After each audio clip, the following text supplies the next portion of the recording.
আমারে একজনে মেসেজ দিয়ে কইল কি ভাই, এই যে একটা মুভি আছে, মুভির নাম হইলো এই যে কুছ কুছ হোতা হ্যায়, এই মুভিটা সম্পর্কে আপনি কিছু বলেন।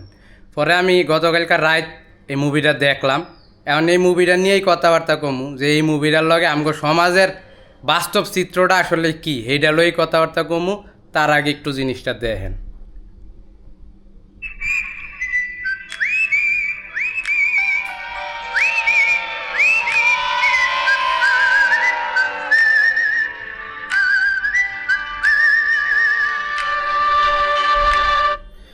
এই যে এই মুভিতে একটা ক্যারেক্টার থাকে, এটা হলো শাহরুখ খান, তার নাম থাকে রাহুল।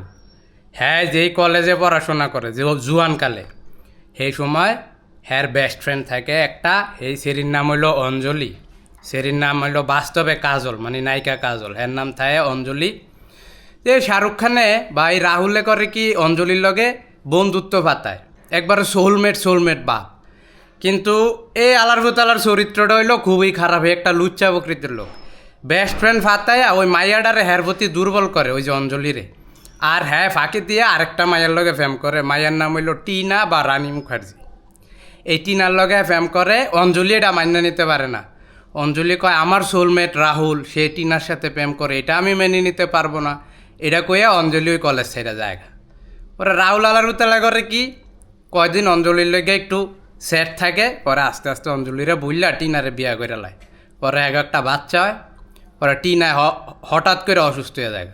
অসুস্থ হইয়া এই বাচ্চাটার একটা সিডি লেখা যায়, কারণ টিনায় বুঝতে পারে হ্যাঁ কয়দিন পর মরে যাবো, সিডিত লেখা যায় যে তোমার আব্বাই আমারে ঠিকই বিয়া করছিল, কিন্তু তার মন ফইরে রয়েছে ওই অঞ্জলির দিকে, আবার অঞ্জলির মন ফইরে রয়েছে তোমার আব্বার দিকে। যদি কোনো দিন সুযোগ পাও, তোমার আব্বারে ওই অঞ্জলির লগে মিলাই দিও। এরপরে কোনো একটা মানে পরিস্থিতিতে এই রাহুলের লগে ওই অঞ্জলির আবার দেহা হয়ে যায়। কিন্তু ওই অঞ্জলির লগে যে আবার আরেকটা বেড়ার বিয়া ঠিক হয়ে রয়েছে, সেই বেড়া হইলো সালমান খান, মানে আমান হ্যান না। থ্যাক হইলো বিয়া ঠিক হয়ে রয়েছে, বিয়া কয়দিন পর রয়েই যাইব। মানে এই অঞ্জলির লগে রাহুলের দেওয়া হয়ে জায়গা। পরে হ্যাঁ গো, হে পুরান দিনের স্মৃতি মনে পড়ে। ওই বেটার লগে যে ওন্দা বিয়া ঠিক হয়ে রয়েছে, হেডি আর বুঝলা গেছে ওই সেরি অঞ্জলি। হ্যাঁ, আবার আগের দিনের স্মৃতি মনে পড়ে, হ্যাঁ কি আর আবার রাহুলের লগে আবার কানেকশন করার চেষ্টা করে। অথচ রাহুলের একটা বাচ্চা আছে 10-12 বছর বয়সী মাইয়া, হেডি একক কাছে কোনো ম্যাটারই না।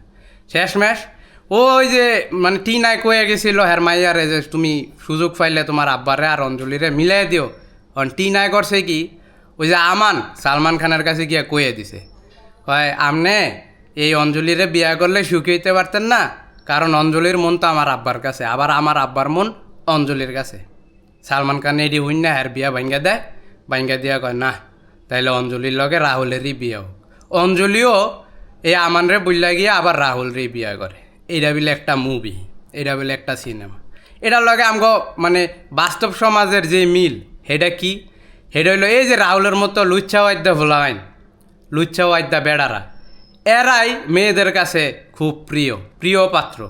আর ওই যে আমানের মতো লোক, সহজ সরল ভালো লোক, সালমান খান যারা, হেরা মাইয়াগো কাছে কোনো পাত্তা হয় না।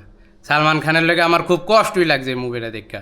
বেটার বাস্তব জীবনেও প্রেম ঠিক না, আর সিনেমাতেও কি আর হবু বউ আরেক বেটার লগে বিয়া করে। আমগো সমাজের লগে এটি মিলে না, মিলে। দেখবেন আমগো সমাজে লুচ্চা ওয়াইদা জাউরা পোলাওয়ানের লগে কি আর মাইয়ারা ঘুরে, আর সালমান খানের মতো ভালো বেটা গো মায়েরা পাত্তা দেয় না, হ্যাগো রাইকা কি এর জায়গা। এটি বিলে একটা মুভি। বাইগান।